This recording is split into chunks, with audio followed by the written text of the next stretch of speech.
Good evening everyone. Ito na. Kasi gagawa ako ng sarili kong tea. Every night, kaya ako nagtatanim ng itong lemongrass or tanlad. Kasi ito yung ginagamit ko every night. Kasi 71 years old na ako, kailangan ko ng tea na made of yung mga gawa natin. Lemongrass, rosemary, garlic, ginger, Japanese oregano, mint, and basil. Yan. Yan ang ano ko. Yan ang tea ko.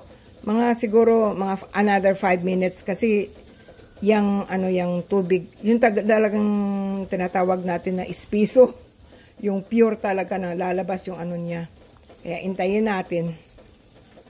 Mamaya, ito malapit na. Mamaya, ipapakita ko sa inyo. Kaya, andito ako sa Amerika, pero nagtatanim ako nito. Lahat nito galing sa halaman ko.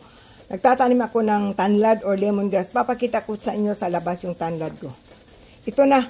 Kukuha na ako ng para inumin ko.